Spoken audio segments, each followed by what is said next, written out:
My name is Kriti and she is my mother. Like अभी मेरी mummy को बहुत सारे डिसीज़ेज़ थे। लाइक वो डायबिटिक पेशेंट भी हैं एंड उनको बीपी का इश्यू भी है एंड अप्रॉक्सिमेटली 14 ईयर्स से लाइक वो सर्वाइव करती थी। लाइक उनके यूट्रस में फाइब्रॉइड्स थे एंड ह्यूमर था। तो जिसके लिए लाइक हम लोगों ने बहुत सारे डॉक्टर को दिखाया, रिकमेंड किया।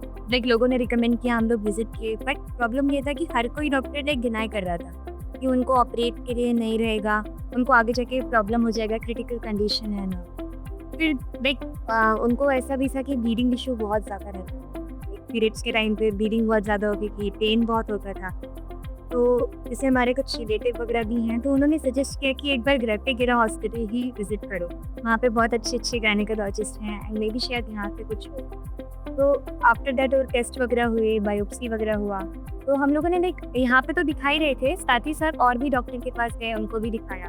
तो उन्होंने यही बोला कि हमारे अंडर नहीं है, हम लोग नहीं दे सकते रिस्क, कि कॉम्प्लिकेशंस बहुत है, पेशेंट को लाइक इश्यू भी है, डायबिटिक भी है और डायबिटीज़ भी अंडर कंट्रोल एंड बीपी भी बहुत ज़्यादा हाई रहता है। बट दिव्या मिश्रा मैम से हम लोग मिले एंड उन्होंने बोला कि रिस्क तो लेना पड़ेगा, लाइफ है, रिस्क तो लाइफ का एक पॉइंट ही रहता है रिस्क। मेरे पास श्वेता जी आई थी ओपीडी में लगभग 15 डेज़ पहले। She was referred from a lot of hospitals क्योंकि उनका एक बड़ा सा सर्वाइकल फाइब्रॉइड था जिसके कारण उन्हें अनकंट्रोल्ड ब्लीडिंग होती थी, सिवियर अनीमिया हो गया था, उनका हीमोग्लोबिन 7 हो गया था। इसके अलावा उन्हें हाइपरटेंशन की शिकायत थी, uncontrolled hypertension, uncontrolled diabetes and एक और बात जो मैं बताना चाहूँगी, उनकी BMI 50 थी। She was following in the category of morbidly obese person.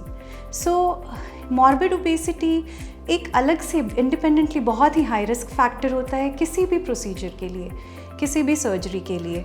Anaesthesia देना मुश्किल होता है, फिर जैसे पेल्विक सर्जरीज़ में हम एक हेड लो पोजीशन देते हैं, वो करना मुश्किल होता है, हीलिंग प्रॉपर नहीं होती है। तो ये सारी चीज़ें देखते हुए हमने डिसाइड किया कि हम इनकी लैप्रोस्कोपिक सर्जरी करेंगे मिनिमली इन्वेजिव की होल के द्वारा। की होल सर्जरी से ये फ़ायदा होता है कि इंसिजन्स बहुत छोटे होते हैं, ब्लड लॉस कम होता है, सेम डे पेशेंट वॉक करना शुरू कर देता है। सो ओवरऑल पेशेंट की कंडीशन ठीक रहती है। तो in her case we planned and we approached her laparoscopically. Intraoperatively भी कुछ कॉम्प्लिकेशंस हुई ऑब्वियसली बिकॉज इनके इतने हाई रिस्क चीज़ें थीं, but we managed them well thanks to our brilliant anaesthesia team. और सर्जरी के बाद उन्हें हमें ऑलमोस्ट 36 आवर्स तक सर्जिकल ICU में रखना पड़ा, थोड़ा रेस्पिरेटरी सपोर्ट देना पड़ा। आगे चल के DVT के चांसेस को प्रिवेंट करने के लिए हमने मेजर्स लिए, उन्हें ब्लड थिनर्स पे स्टार्ट किया, DVT पंप लगाया, but she recovered really well. And फिर इसके बाद ऑपरेशन वगैरह हो गया। 2 दिन मम्मा ICU में रही। ICU का स्टाफ भी बहुत अच्छा था, जैसे आप बताती हो कि ICU में सब बहुत केयर करते थे।